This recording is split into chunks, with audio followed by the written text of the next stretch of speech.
Muy bien, el tema de esta mañana es la relación entre pastores y creyentes.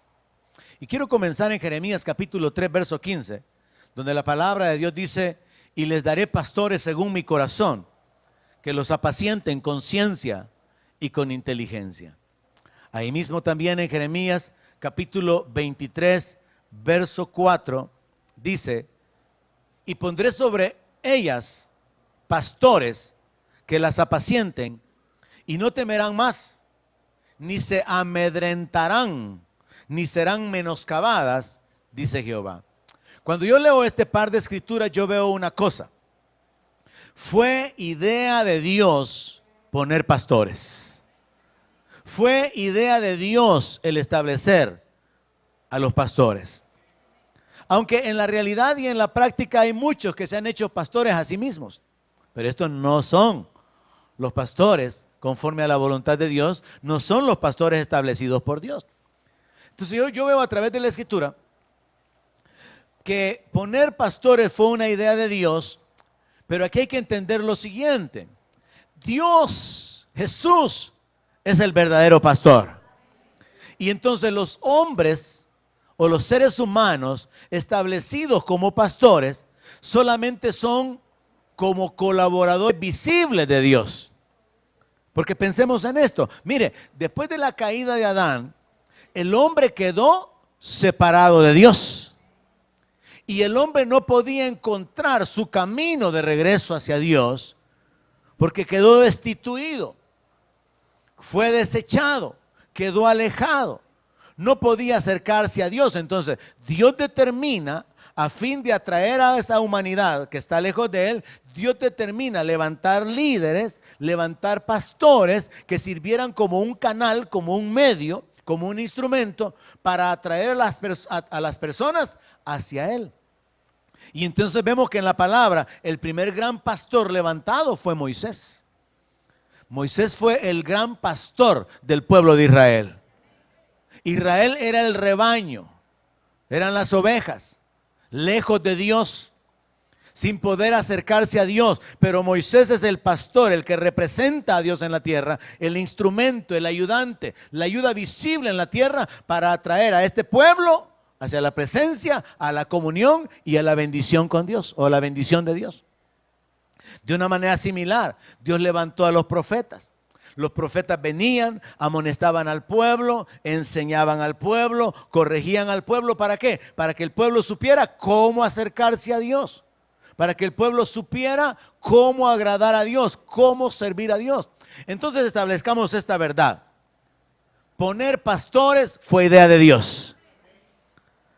Es una idea que se originó en el corazón de Él para atraer a las personas hacia Él mismo, porque Él es el verdadero pastor.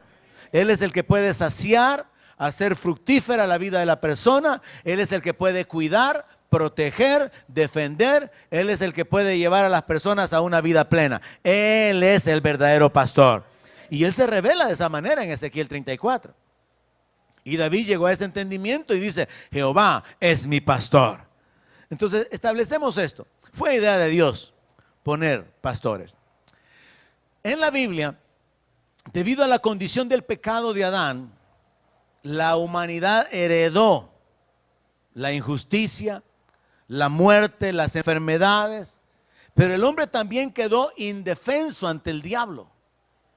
En el momento que Adán decide desobedecer a Dios y obedecer la voz de su mujer, pecando contra Dios, Adán queda bajo el dominio del diablo. Y hay algo espiritual tremendo aquí que sucede, y es no solamente la pérdida de santidad, de justicia, de comunión, la pérdida de la naturaleza. Hay algo tremendo aquí, y es esto: el hombre quedó, a pesar de que había sido creado para dominar, para gobernar, un poco menor que los ángeles, pero puesto para señorear por sobre todas las cosas, el hombre quedó bajo el dominio y el poder del diablo. En ese momento, por causa del pecado, la mejor comparación que se encuentra en toda la creación para la humanidad es ovejas. Porque el hombre delante del diablo es como ovejas. Y el diablo para con las ovejas es como león rugiente. El hombre es comparado como oveja, porque la oveja, a diferencia de la mayoría de los animales, no tiene acciones defensivas o agresivas. Mire, un gato puede aruñar. Hasta un perico le puede cortar un pedazo de dedo a usted. Pero una oveja no puede hacer nada. Una oveja es indefensa. Una oveja es torpe. Una oveja tiene una visión corta. Una oveja ni siquiera puede pegarse la corrida. Si un animal se la quiere comer, usted no ve a una oveja, pero así, ¿ven? ¿Dónde, hermano?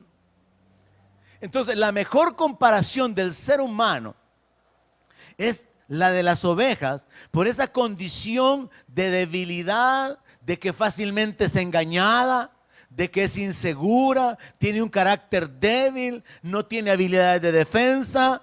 Y todos esos aspectos hacen que se haga entonces la comparación. Los hombres son o somos como ovejas delante del diablo, que es como león rugiente. ¿Cómo puede una oveja vencer a un león? ¿Cómo puede un ser humano oponerse a un espíritu que tiene mucho más poder, habilidades diferentes, por ser una creación de otro nivel, que las que tiene un ser humano que es limitado? Entonces, a partir de ahí surge en la Biblia esta figura de que los hombres son ovejas. El grupo de hombres o el pueblo de Dios es comparado como un rebaño. El diablo es comparado como un león rugiente. Los pastores son los hombres que Dios levanta como líderes para poder guiar a ese rebaño hacia el verdadero pastor. Los lobos son hombres que el diablo levanta para destruir el rebaño. Y entonces vemos ya todo el escenario, vemos toda la figura. Usted es parte de un rebaño, usted es una oveja. El diablo anda como león rugiente buscando comérselo. Y el diablo levanta lobos, hombres, falsos ministros, personas que han hecho tropiezo o han hecho tropezar a miles de personas, que han abusado sexualmente, que han abusado de su poder, que han abusado económicamente y que ha causado que muchas personas no quieran saber nada del evangelio. Pero eso no anula algo. Fue idea de Dios poner pastores, porque la gente necesita tener pastor, porque el pastor va a guiar a la gente hacia la comunión con Dios. El pastor va a guiar a la gente en el conocimiento de la voluntad de Dios. Entonces, tiene sentido pensar que nosotros estamos en un conflicto, estamos en peligro, y ahora, visto de una manera bíblica, puede tener una mayor claridad la idea: ovejas sin pastor.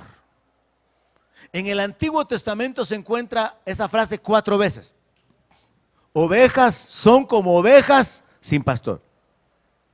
Porque la oveja que tiene pastor tiene seguridad, tiene protección, tiene quien lo guíe, tiene quien lo respalde, tiene quien lo lleve a alimentarse. Pero la oveja sin pastor está indefensa. La oveja sin pastor está expuesta a que los animales la devoren. La oveja sin pastor está aislada, en debilidad. La oveja sin pastor está experimentando la soledad y la incapacidad de poder sobrevivir. Mire, las ovejas son tan torpes que a veces, si están llenas de lana y se caen, no se pueden ni levantar. Eso les pasa a muchos hermanos. Tienen tanta lana que no se pueden levantar. Hay hermanos que les pasan tantas cosas tan sencillas que necesitan una palabra, necesitan una oración, necesitan ánimo para poder levantarse y seguir adelante.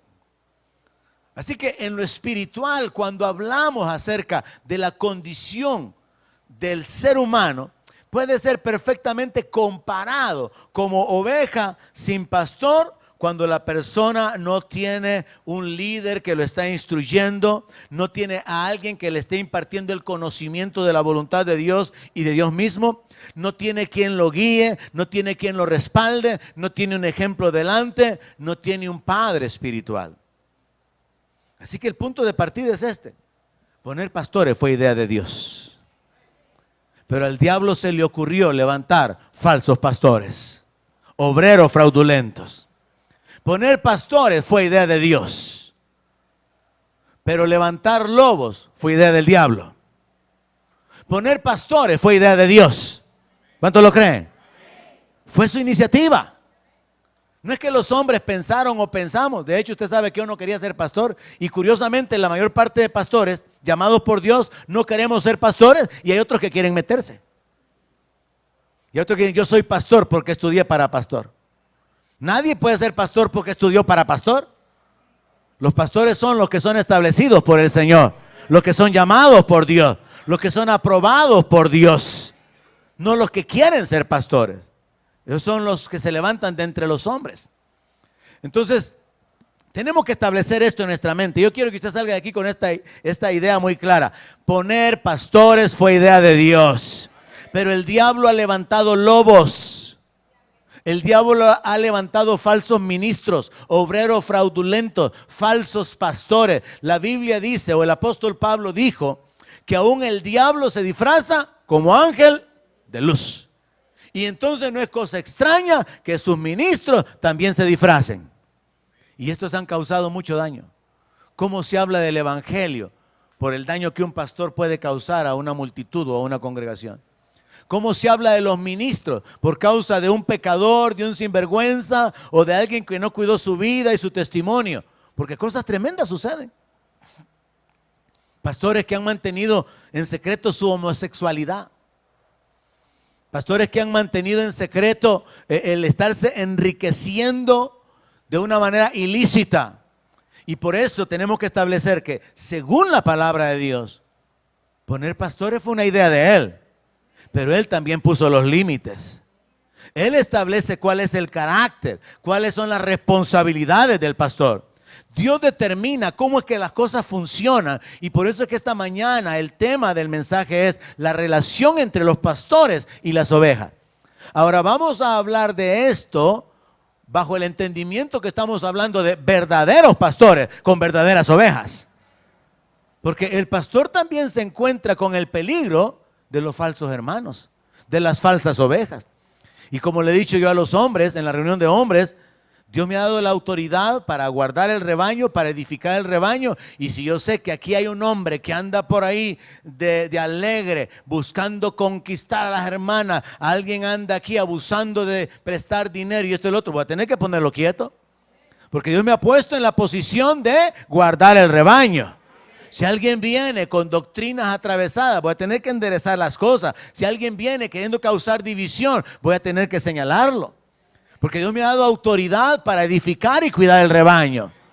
Pero esa autoridad tiene que ser reconocida por los verdaderos miembros. Así que la forma en que funciona la iglesia es cuando el pastor es llamado por Dios y cuando la oveja tiene un corazón sincero. La oveja cumple con sus responsabilidades y el pastor cumple con las suyas. Entonces vamos a hablar de 9 aspectos que establecen la relación entre los pastores y las ovejas. Y el primero es que es una relación basada en el ejemplo y la imitación. Hebreos capítulo 13, verso 7 dice así: acuérdense de sus pastores que les hablaron la palabra de Dios. Consideren cuál haya sido el resultado de su conducta e imiten su fe. El apóstol Pablo les dice: traigan a memoria la manera en que vivieron estos hombres. Recuerden, analicen qué es lo que estos hombres les enseñaron. Consideren cuál fue el resultado que ellos obtuvieron en su vida. Cómo ellos vivían, sus logros, sus alcances. Ténganlos a ellos como un ejemplo, como un modelo a imitar. Y hagan eso. Imítenlos en su fe. Entonces, cuando Dios determina, cuando a Dios se le ocurre, por decirlo de esa manera, levantar pastores, lo hace sobre la base de que la relación entre los pastores y las ovejas estará regulado sobre su soberanía, sobre su sabiduría, y Él establece que es una relación en la cual el pastor es un ejemplo y la oveja o el creyente es un imitador. Entonces la primera base en la relación pastor-creyentes es que tiene un fundamento de ejemplo y de imitación. El apóstol Pablo, queriendo respaldar esto, le dice a Timoteo en la primera carta, capítulo 4, verso 12, ninguno tenga en poco tu juventud, sino sé ejemplo. El verdadero pastor tiene que ser ejemplo. Quiero que sepa esto, voy a hacer un paréntesis por causa de la necesidad, puesto que el mensaje tiene que ser subido y estar disponible en el canal. El pastor verdadero toma la responsabilidad de ser ejemplo. Y Pablo, de una manera bien específica, le dice a Timoteo, mira, que nadie te vaya a tener en poco porque eres joven, sino que tú tienes que presentarte como ejemplo. Y de una manera bien específica le dice, sé ejemplo en palabra. Tienes que tener cuidado cómo hablas, cómo te expresas. Sé ejemplo en conducta. Tienes que ver cómo vives, cómo actúas, cómo reaccionas. Sé ejemplo en amor. El interés por el bienestar ajeno. Buscar no lo suyo propio, sino el desarrollo de los demás. Sé ejemplo en espíritu, fortaleza, confianza, seguridad. Sé ejemplo en fe. Y sé ejemplo en pureza, en santidad, en guardar la vida, en guardarse para Dios. Entonces el verdadero pastor es un ejemplo. Y el verdadero creyente es un imitador de ese ejemplo.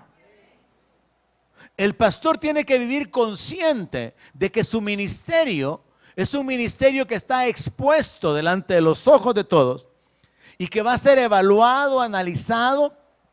Pero ya vimos en Hebreos 13 que la instrucción dada a los creyentes es consideren el resultado de su conducta. O sea, ¿cuál fue el fruto de la conducta? ¿Qué es lo que se obtuvo? ¿Cómo el pastor logra obtener resultados en su vida? ¿Cómo alcanza esos logros? ¿Cómo alcanza esas metas?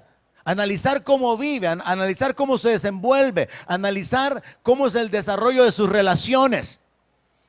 Y en base a esto, imitarlo para poder convertirse entonces en otro miembro del pueblo de Dios que está siguiendo el ejemplo de un líder. Entonces el verdadero pastor tiene que tomar responsabilidad de que él tiene que ser un modelo, tiene que ser un ejemplo a los demás. Pablo le dice a Timoteo, preséntate tú como ejemplo en todo. Y Pablo escribe en una de sus cartas, sean imitadores de mí como yo lo soy de Cristo. Así que hermanos, número uno, la relación entre pastores y ovejas es una relación de ejemplo e imitación. Yo voy a ser ejemplo, usted va a ser un imitador. Usted tiene que ser un imitador del ejemplo que le doy. Por eso es que yo a veces le he dicho a usted, ore como yo oro. Alabe a Dios como yo alabo a Dios. En el sentido de que estoy tratando de moldearlo. Así como cuando Gedeón tomó los cántaros, tomó las teas, tomó la espada y dijo, por Jehová y por Gedeón, hagan como yo hago. Y se fueron detrás de él y fueron a derrotar un ejército de miles. Porque siguieron el ejemplo del líder. Entonces la relación pastor-oveja está basada, número uno, en una relación de ejemplo e imitación. Número dos, Hebreos capítulo 13, verso 17. Está basado en una relación, cuidado y sujeción. Mi responsabilidad es cuidar a aquellos que yo reconozco que son parte del rebaño que Dios me hace responsable. Mi responsabilidad es cuidar a aquellos que se sujetan. Su responsabilidad es sujetarse a aquel que lo cuida. Si yo no lo cuido, no se sujete. Si usted no se sujeta, yo no lo cuido. Pero si yo lo cuido, usted se sujeta. Y si usted se sujeta, yo lo voy a cuidar. Yo voy a velar por su condición espiritual. Yo voy a velar por su condición física, por su condición social, por su condición material. Voy a orar por usted. Voy a cubrirlo a usted. Diga gracias, pastor. Yo voy a encargarme de cumplir mi tarea de cuidado, porque eso es lo que hace un pastor. Un pastor tiene que cuidar las ovejas. Por eso es que Dios reprende a los pastores en el Antiguo Testamento y les dice, y los pastores que no apacientan a las ovejas, pues. Pero ustedes se han apacentado ustedes solos, les dice. Así que ahora yo traigo juicio contra los pastores. Solo eso es otro tema, hermano. Usted sepa, paréntesis, cuando alguien le hable mal de los pastores, dígale, Dios les va a pagar lo que se merecen, dígale. Pero no meta a todos en el mismo costal. Porque así como hay hombres y mujeres de Dios, hay lobos, hay falsos ministros, hay obreros fraudulentos. Y no se puede señalar que por un evangélico que no le pagó a alguien, diga todos los evangélicos son sinvergüenzas. Por un pastor abusivo, por un pastor que cometió pecados o que causó daño, no se puede señalar a todos, porque poner pastores fue idea de Dios y levantar lobos es la idea del diablo para detener el avance del reino y del evangelio. Entonces, la segunda base de la relación entre pastores y ovejas es cuidado y sujeción. Hebreos 13:17. La palabra de Dios dice ahí, obedezcan a sus pastores y sujétense a ellos, porque ellos velan por sus almas. O sea, si yo le digo, hermano, a las 9 el domingo, las ovejas están aquí a las 9. ¿Por qué? Porque yo estoy velando por su condición espiritual, hermano. Porque yo estoy velando por su correcta relación con Dios, hermano. Yo he tenido que decirle a algunas personas así literalmente, mire hermano, a Dios su dinero no le interesa su corazón. Hay gente que no va a la iglesia pero manda el dinero con otra persona y le dicen a otro, mire, ahí me lleva el diezmo, ahí me lleva la ofrenda. A Dios no le importa el dinero, a Dios le importa el corazón de la persona. Para Dios vale más un canto de rodilla que le manden una ofrenda en dinero, porque es la devoción del corazón. Entonces el pastor que cuida debe de ser obedecido, y por eso el apóstol dice, obedezcan a sus pastores, sujétense a ellos, porque ellos velan por sus almas. Al pastor le corresponde juzgar entre pleitos, entre divisiones, desacuerdos. Obedezca, sujétese. ¿Por qué? Porque lo hago por el beneficio del rebaño. Lo voy a hacer con la responsabilidad delante de Dios, sabiendo, como tuve que decirle a un hermano que me acusó de ser parcial, yo le dije, mire hermano, si en una de las tantas cosas yo me he cuidado es de hacerle el favor o de hacerle el lado a alguien, sobrepasando lo que mi mejor saber y entender me hace decidir sobre lo que es correcto y lo que es malo, porque yo sé que Dios me va a juzgar. Porque esta persona me hablaba acerca de que no había traído a juicio un problema que él tenía con cierto miembro de la iglesia, porque ese miembro de la iglesia yo lo iba a preferir y que a él no le iba a hacer caso. Entonces yo tuve que decirle eso. Mire hermano, si yo cometo una injusticia, Dios me va a juzgar y yo no quiero que Dios me juzgue. Yo voy a juzgar y voy a emitir mi juicio de la manera más correcta o acertada posible, porque sé que Dios va a traer su juicio sobre mi vida si yo hago acepción de personas. Entonces la palabra nos amonesta, o amonesta al creyente en este caso, a obedecer a los pastores y a sujetarse, pero también incluye que el pastor está velando por su alma. Y luego agrega, como quienes han de dar cuenta. ¿Se imagina esto, hermano? El pastor siendo llamado delante de Dios para poder dar cuentas por las personas. Y que Dios traiga a memoria las personas de las que abusó económicamente, de autoridad, las personas a las que trató con dureza, las personas a las que juzgó parcialmente. La palabra nos habla acerca de que vamos a dar cuentas como pastores. Entonces es justo que en la relación aquellos que son cuidados obedezcan. Y aquellos que obedecen sean cuidados, sean protegidos, sean respaldados. Esto es la forma en que funciona la relación desde el punto de vista divino. Y dice al final, para que lo hagan con alegría y no quejándose, porque esto no les es provechoso. No es provechoso para usted que yo ore y Padre, ahora te pido por las familias que me están causando problemas. Y Padre, ahora te pido por los desobedientes. Y Padre, ahora te pido y pongo la lista por nombre y apellido. Eso no le conviene a usted. No sé si usted alcanza a verlo. Pero lo que el apóstol Pablo está diciendo es que a usted no le conviene que cuando yo le sirva lo haga sin alegría, sino que con tristeza, lo haga con quejas y que yo tenga que hacer algo como lo que hizo Elías. Elías le puso queja a Dios de que el pueblo de Israel se había portado mal. Y le dijo, mira, Señor, han matado a todos tus profetas y solo a mí me han dejado y me buscan para quitarme la vida. Entonces hay una porción de la palabra donde dice que Elías está invocando a Dios en contra de ellos, como quien dice, júzgalos. Así que a usted no le conviene que yo ore, Señor, yo ya hablé con el hermano, pero no hace caso.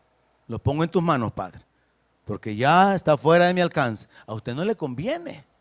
Es lo que dice la palabra. A usted no le aprovecha el que yo tenga quejas sobre su conducta, el que yo tenga que presentar delante de Dios acciones de desobediencia, de oposición, de división. Y por eso vemos que la relación ahí queda bien clara. Es una relación de cuidado de parte del pastor y de sujeción de parte de las ovejas. Número 3. Es una relación de servicio y de honra. Les rogamos, hermanos, que reconozcan a los que trabajan entre ustedes y los presiden en el Señor y los amonestan, que los tengan en mucha estima y amor por causa de su obra. Tengan paz entre ustedes. El apóstol Pablo le está diciendo a la iglesia que es necesario que ellos reconozcan a los que trabajan. Y eso de reconocerlo no es simplemente mencionar el nombre, por ejemplo, de los líderes. Usted conoce los líderes de la iglesia. Usted conoce los servidores de la iglesia. Pero esa palabra reconocer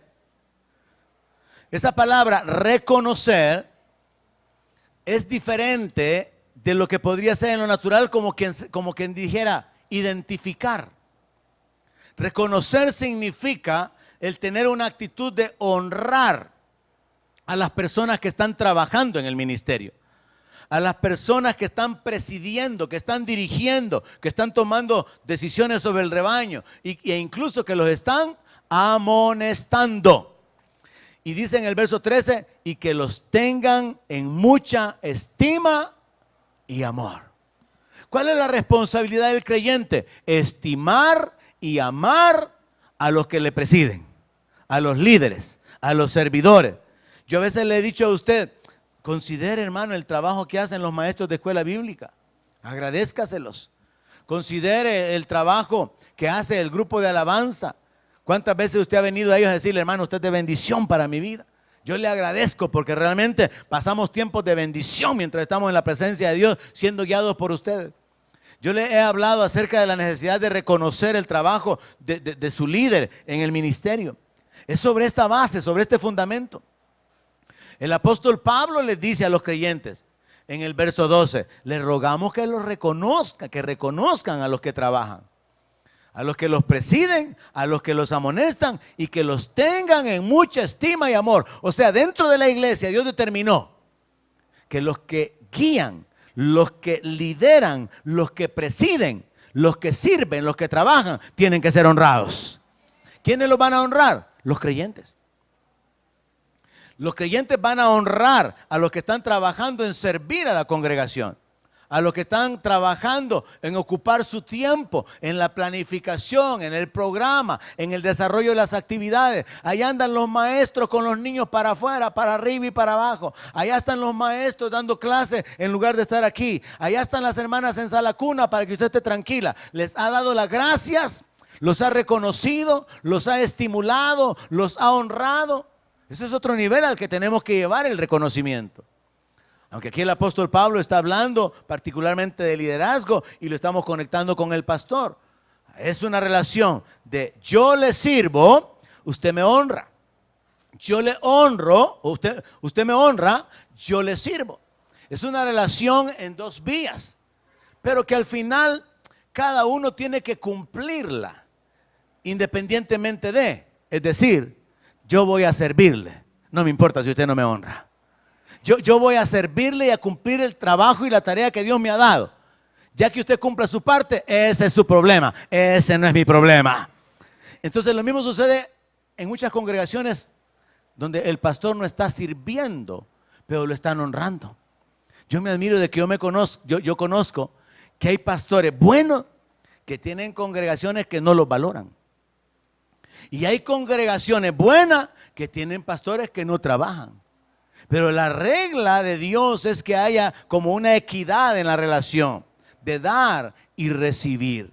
Y en este caso, los líderes prestan un servicio y los miembros, a consecuencia de este servicio, ellos devuelven honra a las personas que están sirviendo.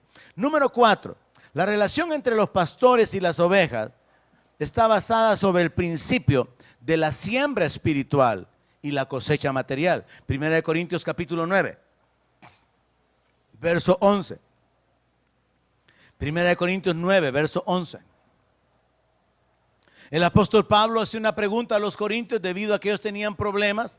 De hecho, Pablo menciona que cuando él estuvo en la región de Corinto, él no recibió ofrendas. Él fue sostenido por otras iglesias. Pablo menciona que él sirvió de balde. Es decir, que él no estaba dependiendo de que lo sostuvieran. Incluso hubieron etapas en la vida del apóstol Pablo que él trabajó con sus manos para mantenerse. Pero en este punto de la carta, el apóstol Pablo llega a un punto donde tiene que confrontar a la iglesia para hacerlos recapacitar. Y les hace una pregunta. Si nosotros sembramos entre ustedes lo espiritual, ¿es gran cosa si cosechamos de ustedes lo material? Entonces, el principio de la siembra de lo espiritual y de la cosecha de lo material se aplica en la relación pastor-creyentes. Porque los creyentes van a retribuir a su líder con finanzas, los creyentes van a retribuir a sus líderes con cosas materiales a cambio de los beneficios espirituales, la instrucción, la enseñanza, la administración. Pensemos en un ejemplo. ¿Cuánto cree usted que se podría cobrar por una liberación de demonios? Supongamos que usted trae una persona endemoniada. ¿Cuánto sería la tarifa de cobrar por liberar a una persona que está endemoniada? ¿A alguien se le ocurre una cantidad? $100, dice el hermano César. ¿Está bien $100? O muy poquito y que siga el demonio dándole vía y él. Pensemos en otro ejemplo. Usted tiene una enfermedad. Los médicos no le encuentran ni qué tiene. El pastor ora y usted se sana. ¿Cuánto vale esa consulta? ¿De a 5 pesos, de a 7, de a 10 o de a 20? ¿Cuánto vale ese consejo? Lo que el apóstol Pablo está tratando de hacer es hacer reflexionar a los creyentes y hacerles entender. Ustedes van a recibir beneficios espirituales y los materiales que ustedes puedan devolver no son gran cosa. O sea, Pablo quiere que los creyentes entiendan que desde el punto de vista de Dios, porque no es de él, desde el punto de vista divino, dar dinero a un ministro que predica la palabra, hay una injusticia en esto. Hay una historia por ahí de un misionero que se fue a predicar a Alaska. Y allá en Alaska, él tenía que trabajar cortando madera. Y en un momento, mientras estaba cortando madera, en un momento de descanso, comenzó a evangelizar a uno de los esquimales. Y entonces le dice, este hombre cuando comienza a experimentar la presencia de Dios y el mensaje que está recibiendo, le dice, tú no deberías de estar trabajando aquí en cortar madera.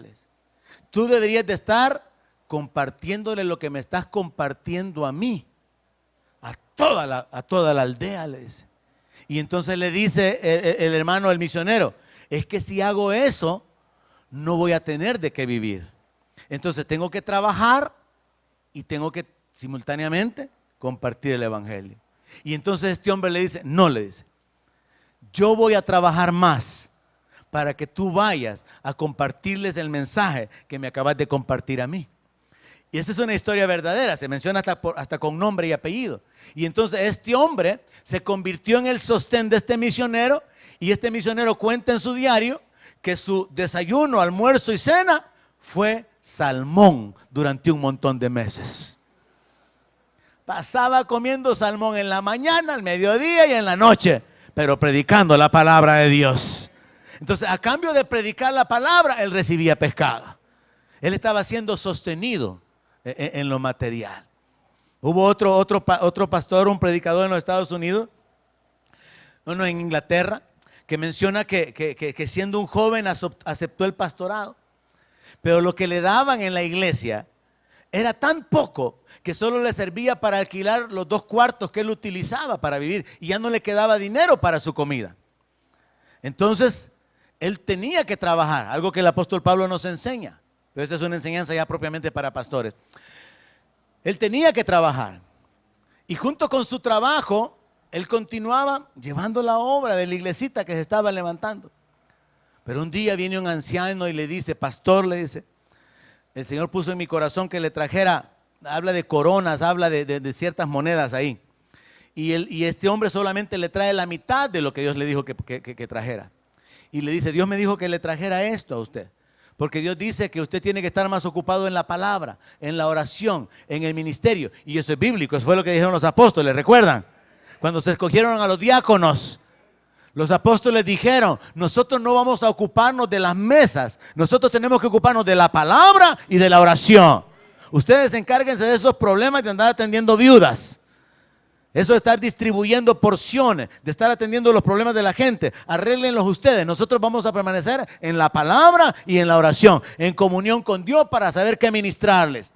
Entonces este hombre dejó de trabajar las horas que trabajaba para ocuparse más en la iglesia. Y Dios comenzó a usar gente que le traía la bendición económica y gradualmente él pudo dedicarse completamente al ministerio y al estar completamente en el ministerio, predicar de una mejor manera, ocuparse de atender la iglesia y de causar que la iglesia creciera. Y esto es lo que sucede en la realidad.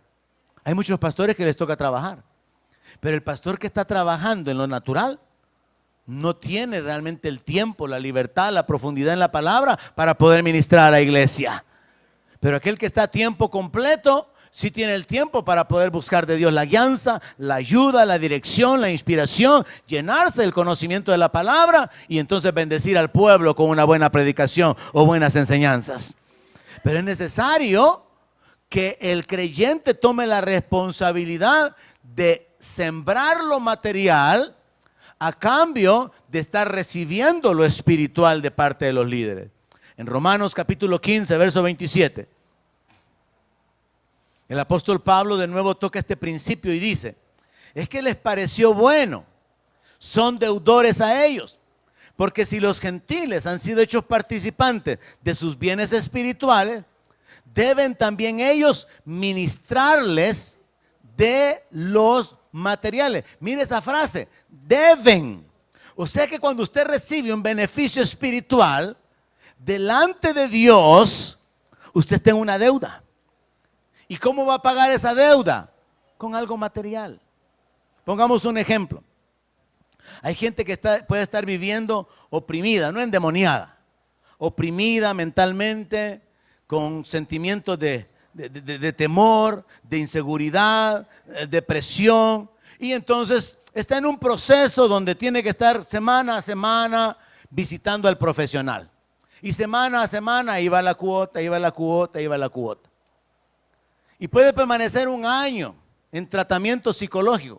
No sé cuántos pueden ubicarse con lo que estoy hablando, porque yo aquí no veo a muchos que necesiten tratamiento psicológico, pero tal vez algún familiar lejano.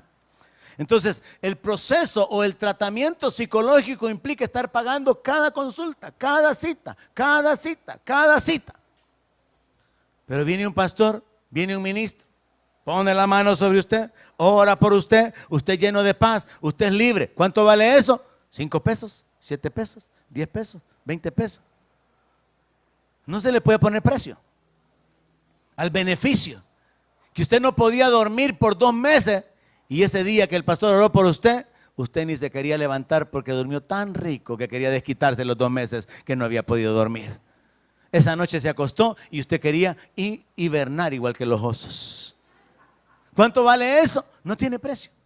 Entonces Pablo ocupa este principio espiritual y dice, es que cuando alguien es hecho participante de los bienes espirituales, él debe ministrar los materiales. Nosotros podemos, por ejemplo, voy a verlo de esta manera. Voy a darle un ejemplo de otra manera. El Ministerio de Enseñanza de Agua Viva nos entrenó, levantó, disparó nuestro nivel de vida, nuestro entendimiento. Le hablo a nivel personal. Nos disparó, nos elevó a un entendimiento de la justicia, la autoridad, la unción, el poder de Dios, la vida de fe, el respaldo de Dios. ¿Cuánto vale ese conocimiento? ¿Cómo yo puedo pagar a los maestros, a los misioneros que vinieron a dar su vida, que dejaron sus familias en los Estados Unidos para fundar Enseñanza de Agua Viva El Salvador? ¿Cómo se les puede retribuir? No hay manera de pagarles. Pero lo menos que podemos hacer es sembrar en el ministerio. Sembrar en aquellos que fueron parte de los que nos formaron y de los que nos entrenaron. Y al final lo material viene a ser poca cosa comparado con lo espiritual que recibimos. Porque lo espiritual, hermano, afecta a lo físico. Yo puedo tener salud y caminar en salud por causa de lo que conozco espiritualmente. Lo espiritual afecta lo económico. Yo puedo caminar en bendición material por causa de lo que yo conozco espiritualmente. ¿Hay alguien aquí esta mañana? Lo espiritual afecta lo económico, afecta lo físico, afecta lo social. Entonces lo espiritual domina todo. Lo espiritual es lo más elevado, es lo más valioso. Y no hay precio para pagar. Pero sí se puede retribuir de alguna manera. Entonces el cuarto principio de la relación pastores creyentes es la siembra espiritual y la cosecha material. Y el punto número 5 está conectado con ese. Primera carta de Pablo a Timoteo, capítulo 5, verso 17. Los ancianos que gobiernan bien sean tenidos por dignos de doble honor. Mayormente los que trabajan en predicar y enseñar. Pues la Escritura dice, no pondrá bozal al buey que trilla. Y también dice, digno es el obrero de su salario. Hay una ala evangélica que con un sentido de ofensa habla, esos pastores asalariados. Y se mezcla el principio que está escondido allá en Juan 10, de que el asalariado huye porque no son de él las ovejas. Pero no hay que confundir el contexto del asalariado allá, que es alguien que no tiene amor por las ovejas, sino que trabaja por el dinero, de alguien que recibe dinero porque trabaja. Porque lo que la Biblia dice es que el obrero es digno de su salario. Y hermanos, yo alabo a Dios y les cuento, Dios es tan bueno que me manda salarios por muchos lados, fíjese. No se vaya a creer que yo estoy así bien guapo y bien mantenido solo por usted, no se vaya a creer. Dios me manda de lugares y de personas que uno ni se imagina, hermano, que uno ni piensa. ¿Por qué? Porque es Dios quien se inventó poner los pastores y es Dios quien sostiene a los pastores. Así que el día o los días que la iglesia no sostiene al pastor, Dios todavía es poderoso para sostenerlo. Yo recuerdo un día que les conté y les testifiqué esto. Me fui a los Estados Unidos 3 veces en el mismo año. Y la iglesia estaba con su presupuesto al ras. Y vino una palabra de Dios que yo se las compartí porque siempre he tenido la libertad moral de hacer esto. Y de decirle, nunca jamás la iglesia ha pagado un boleto mío para Estados Unidos. La única vez ha sido para Belice como una siembra para el Ministerio de Enseñanza. Pero nunca jamás se ha sacado ni por iniciativa del Comité de Finanzas, ni porque yo lo pida, ni por nada, dinero de la iglesia cuando yo salgo. Porque es Dios abriéndome las puertas, es Dios poniéndome en gracia con la gente que me recibe, es Dios dándome los recursos para que salga, es Dios permitiéndome disfrutar la vida abundancia para que vague, porque se lo dije la vez pasada, ¿verdad? Por causa que algunos tenían problemas con eso. Dios es Dios mostrando su bondad y su favor sobre mi vida. Amén. Porque el Señor en la palabra dice que nadie fue jamás soldado a sus propias expensas. Y dice que nadie va a cuidar el ganado y no va a tomar leche. Entonces, la palabra es clara. No pondrá bozal al buey que trilla. Me gusta esa palabra y no mucho me gusta. Porque luego Pablo dice, bueno, y Dios dice esto por los bueyes o por nosotros los bueyes espirituales. Pues por nosotros lo dice, termina el apóstol Pablo diciendo. Entonces el principio está ahí. No poner bozal al buey que trilla era una ley allá, recibida por Moisés. Significaba que el buey, mientras andaba jalando, mientras andaba trabajando, mientras andaba trillando, él tenía que tener su trompa libre para poder comer mientras trabajaba, comer mientras trabajaba, comer mientras trabajaba. Entonces dice, no le vas a poner bozal al buey. Es una injusticia. Y entonces luego resulta que la interpretación del apóstol Pablo es que nosotros somos los bueyes. Ay. Resulta que nosotros somos los bueyes. Pero el buey tiene derecho de comer. Dígalo para creerle. El buey tiene derecho de comer. Tal vez se le penetra así de esa manera el mensaje subliminal. Entonces vemos que la relación pastores creyentes es una relación basada en el principio de trabajo y remuneración. Primera de Corintios capítulo 9 verso 13 lo confirma. Dice, ¿no saben que los que trabajan en las cosas sagradas comen del templo? Y que los que sirven al altar, del altar participan. Así también ordenó el Señor a los que anuncian el Evangelio, que vivan del Evangelio. Sin embargo, un punto muy importante a resaltar en la vida del apóstol Pablo es que él en algún punto de la historia dice, pero yo no me he aprovechado de eso. Ahí se revela el corazón del verdadero pastor. Terminando mi historia de salir 3 veces a los Estados Unidos y las finanzas de la iglesia estando al límite o en el mínimo, era como que Dios me hiciera entender, para que lo compartiera a la iglesia, de que aunque la iglesia, los creyentes, en su responsabilidad de dar, de honrar a Dios con sus finanzas, estuvieran teniendo dificultades, fueran inconstantes, infieles, Dios en su trato conmigo, Él me iba a sostener si yo estaba caminando en obediencia y en fe y cumpliendo con mi responsabilidad.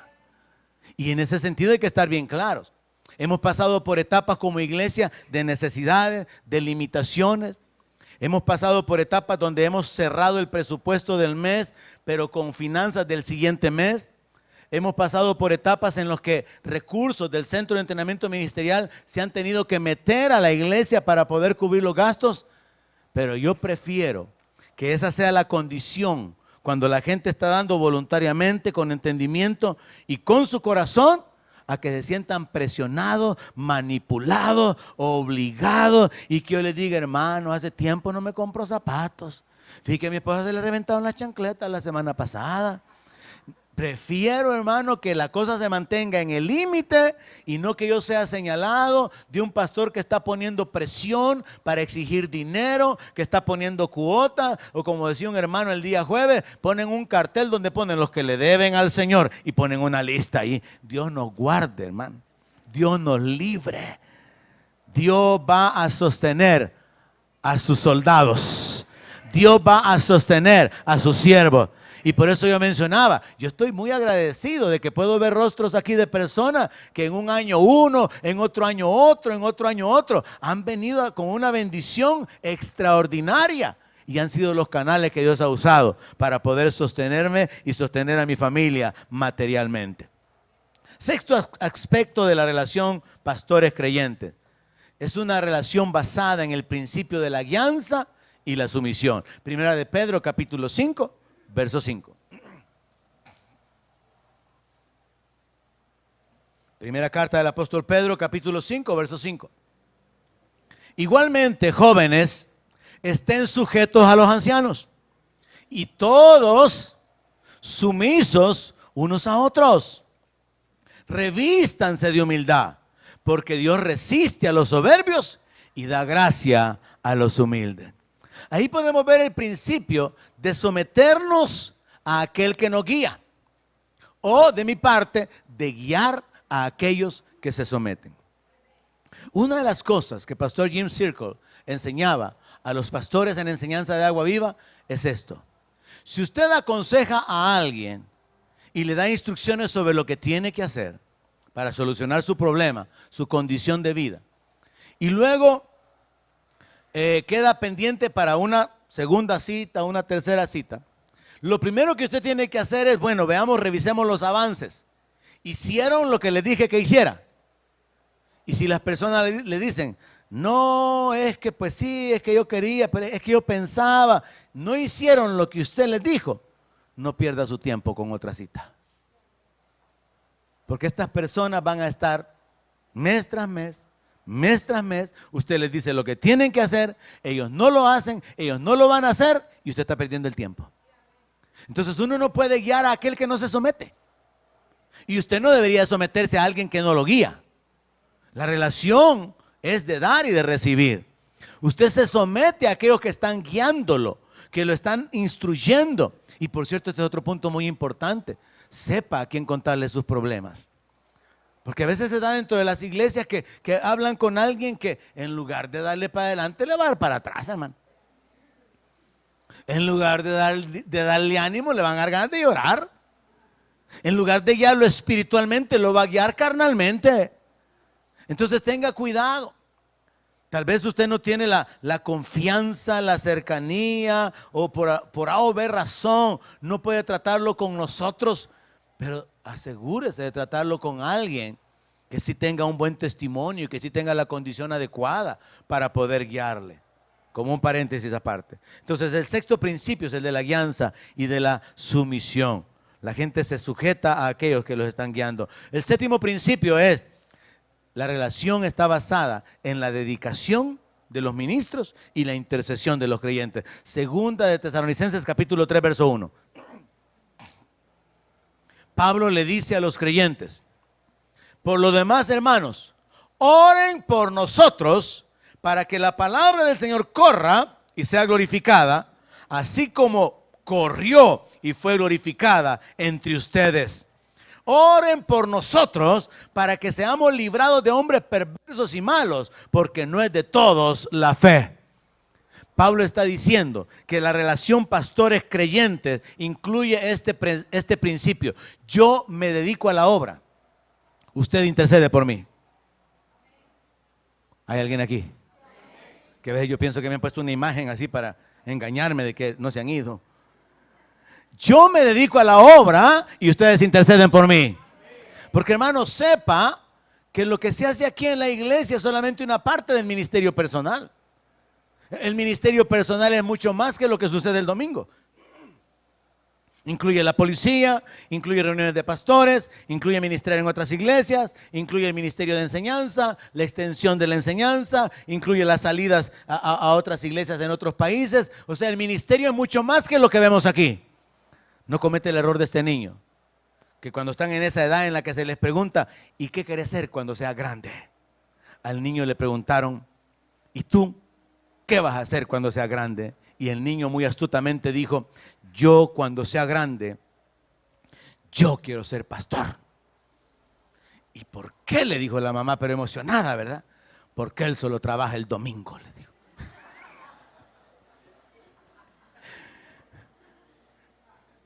Entonces no es un asunto de que yo me dedico a la obra, yo trabajo, yo predico, yo voy para allá, para acá y usted ora por mí. ¿Alguien dice amén?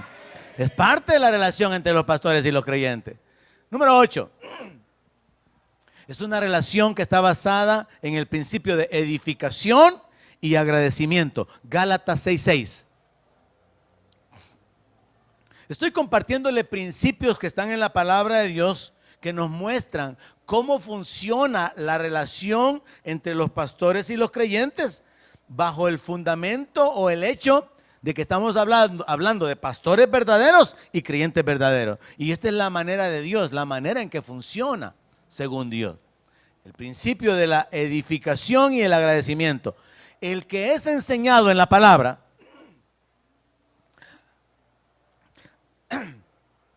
haga partícipe de toda cosa buena al que lo instruye. El que es enseñado en la palabra haga partícipe de toda cosa buena al que lo instruye. No es solamente que me venga a contar, hermano, que ya se graduó, que me venga a contar que ya pagó el carro, ya que me venga a contar que le aumentaron el sueldo. No, que me lleve a comer, que me suba al carro, que me lo preste, que me dé las llaves del ranchito que tiene allá en la playa, no que solo que me cuente. Que a veces no hace falta, ¿verdad? La interpretación bíblica es un problema. Entonces no llegamos a esas profundidades.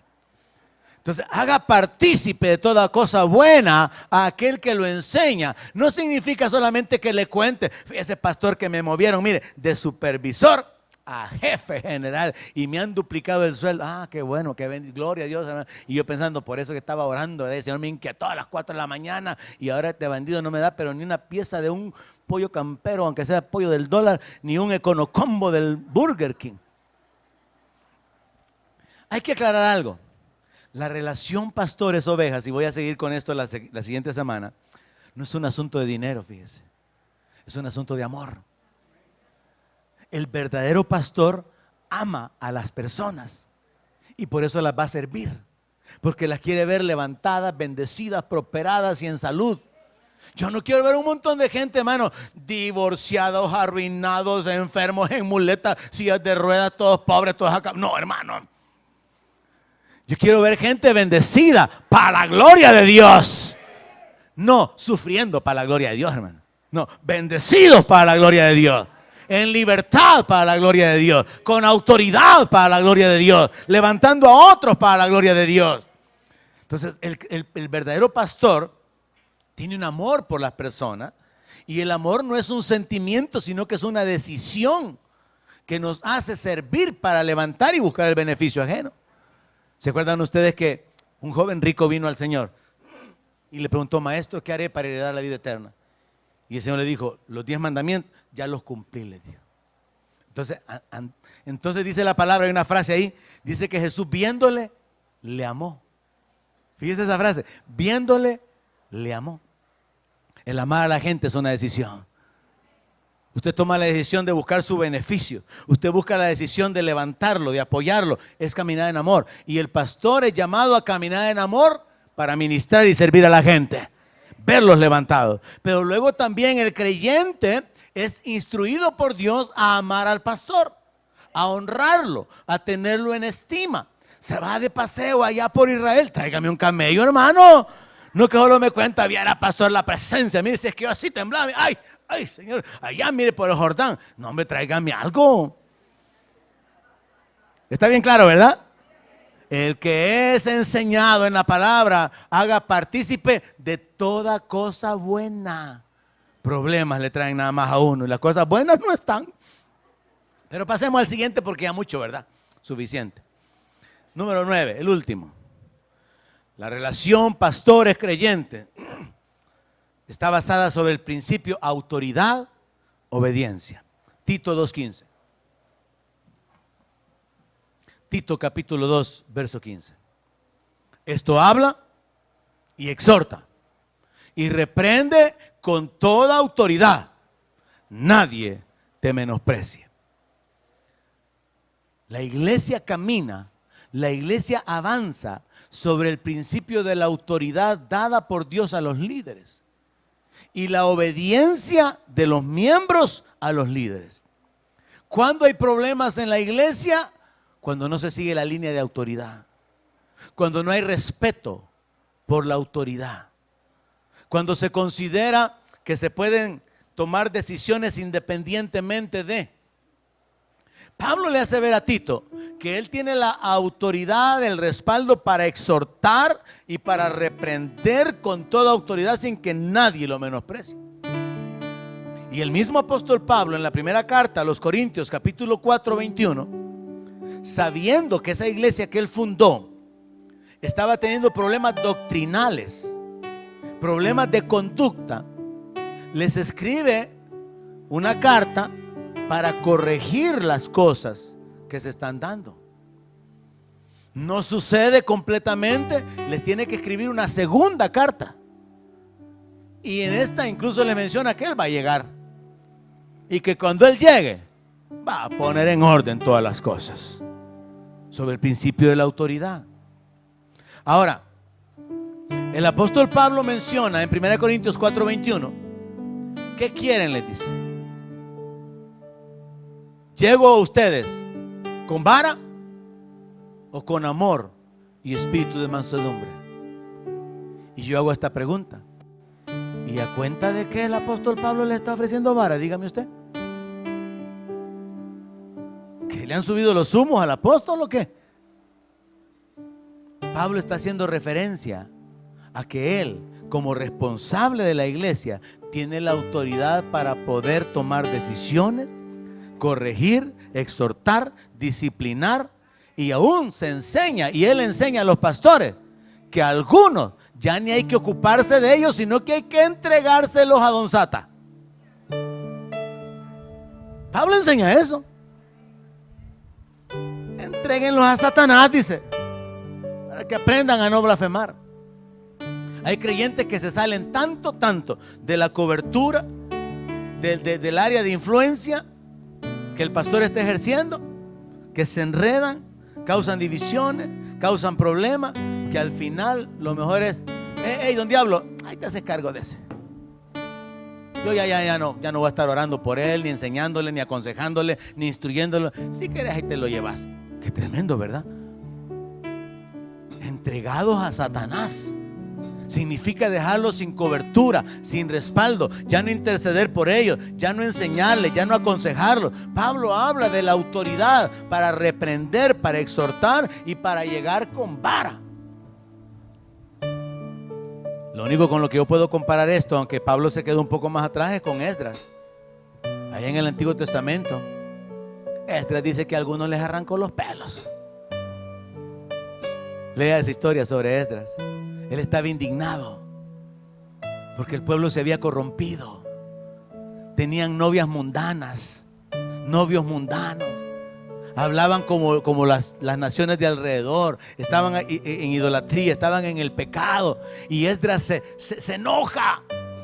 La ira del Señor lo llena y dice que a algunos les arrancó los pelos. Ya me imagino yo jalando él. Léalo para que usted se inspire y diga: qué buen pastor tengo. El apóstol Pablo les ofrece la vara. Y en 1 Timoteo 5:1, siempre hablando sobre la autoridad y la obediencia, y aquí estableciendo otro principio, hermano. La relación pastores-ovejas no es una relación de dinero, es una relación de amor. El dinero está de por medio como una forma secundaria, pero no es la prioridad. El amor es lo más importante. El amor nos hace dar. Luego, lo de la autoridad y el tomar decisiones también es otro principio fundamental en la relación, pero no es tanto así como que imponiéndose, estableciendo. Si a alguien no le gusta la puerta amplia, si alguien se quiere ir, aún Jesús le dijo a los discípulos: ¿se quieren ir ustedes también? Porque hay pastores que golpean a las ovejas. No, tiene que haber respeto por las personas. El pastor tiene que respetar a los creyentes, tratarlos adecuadamente. Y entonces Pablo le dice a Timoteo: no reprendas al anciano, le dice, sino exhortale como a un padre. A los más jóvenes, tratarlos como que fueran hermanos. A las ancianas, tratarlas como que fueran tu mamá. Y a las jovencitas, tratarlas como que fueran tus hermanitas, con pureza. O sea que Pablo le muestra al pastor que su relación tiene que ser una relación de respeto. Es una relación que está basada en tratar a cada uno de acuerdo a su condición. Y por eso es que el primer punto era una relación basada en el ejemplo, imitación. Porque el pastor tiene que saber cómo tratar correctamente a cada persona. Sí, tiene la autoridad. Sí, la gente tiene que obedecer. Es el último principio, autoridad y obediencia. Pero esa autoridad no es ejercida de una manera caprichosa, no es golpeado, sino que es más bien, como lo vamos a ver en la próxima sesión, no enseñoreándose de la grey, sino dándole ejemplo de conducta, mostrando la manera en que tienen que ser hechas las cosas. Ahora, que va a ser necesario a veces hablar fuerte con alguien, va a ser necesario. Que va a ser necesario confrontar a alguien, es necesario. Teníamos un caso aquí de un hermano que se congregaba en la iglesia y con el tiempo yo supe que tenía una mujer en la iglesia. O sea que eran pareja, pero lo habían escondido tan que yo, en mi corazón puro, verdad y limpio, sin malos pensamientos, que lo aplico con usted siempre cada vez que viene. Yo veo varones santos de Dios, mujeres santas de Dios. Yo no pienso mal. Nunca lo hubiera sospechado. Pero ese no era el problema. El problema es que tenía una aquí adentro y tenía otra afuera. Y viene un hermano de los ancianos de ese tiempo y me dice: pastor, me dice, fulano de tal anda en estas y estas andadas. ¿De verdad? Sí. ¿Estás seguro? Sí. Vamos a hablar con él. Él era miembro del consejo pastoral. Sentémonos. Hablé con el hombre. Sí, me dijo, es cierto, lo que pasa es que lo hemos mantenido ahí. Y le dije, ¿cuánto tiempo? Ya como 5 años, me dijo. Pero mire, el asunto es que aquí me dice el hermano de que también usted tiene una persona por fuera. Sí, me dijo. ¿Y desde cuánto tiempo? Lo mismo, me dijo. Es que mire, me dijo, yo he venido a Cristo, pero no me he podido deshacer de ninguna de ellas. ¿Y por qué? Le digo yo. Es que las dos me ayudaron para que me graduara de abogado, me dijo. Y entonces ahora me dice, me suena así como que muy ingrato decirle a esta, vaya, andate. Porque el muy sinvergüenza se había apoyado en las mujeres para que lo sostuvieran en la universidad. Y entonces ya así como entre indignado y que no hallaba qué hacer, ¿verdad? Con de ver el caro de él, le digo yo, realmente esta es una situación de pecado muy, muy abierta de su parte. Usted tiene que arreglar esta situación. Y yo tratando de buscarle el lado, ¿verdad? Que quién era antes de la otra, para ver, no, las dos al mismo tiempo. Total que no había por dónde buscar la salida. Y me dice el muy sinvergüenza, después de que yo lo confronté y le hice ver acerca de cómo podía permanecer en la iglesia con una actitud de aparentemente limpieza y estar bien delante de Dios. Mire, me dijo, ahorita tomé la decisión, me dijo. Voy a dejar estas 2 viejas y me voy a conseguir una cipota, me dijo. Mire, sinvergüenza. No, hombre, si es que hay unas ovejas que ya de veras. Para terminar el cuento, mejor se fue y gracias a Dios que se fue. Pero después venía a la esquina, esperaba a la gente que saliera del culto y se los quería llevar para la iglesia donde él estaba. Y me vienen a contar, pastor, fulano y tal está ahí en la esquina conquistando los miembros. Mire, si es que hay gente que si le da problemas a uno, hermano. Entonces yo solamente lo puse en las manos de Dios. Ese es antes de ponerle en las manos del diablo, ¿verdad? Señor, le trata con él. Y el asunto se acabó. Pero solo es un ejemplo de que la relación pastores, creyentes, camina perfectamente bajo los principios que Dios ha establecido. No de otra manera. Usted tiene una responsabilidad, yo tengo otra responsabilidad. Pero la meta más importante es que todos juntos nos podamos presentar delante del Rey de Reyes, como parte de su pueblo, de sus redimidos. Mi responsabilidad, guiarle, alimentarle, exhortarlo, motivarlo, disciplinarlo, corregirlo, prepararlo, ser ejemplo. La suya, imitarme, apoyarme, interceder por mí, sostenerme, hacerme partícipe de sus bendiciones, amarme. Y en ese sentido, todos juntos, dando la gloria a Dios con un estilo de vida que le agrada a Él. Porque siendo extraños, somos parte de un solo pueblo. Pónganse de pie, por favor. Donde mi palabra sea su alimento, allí quiero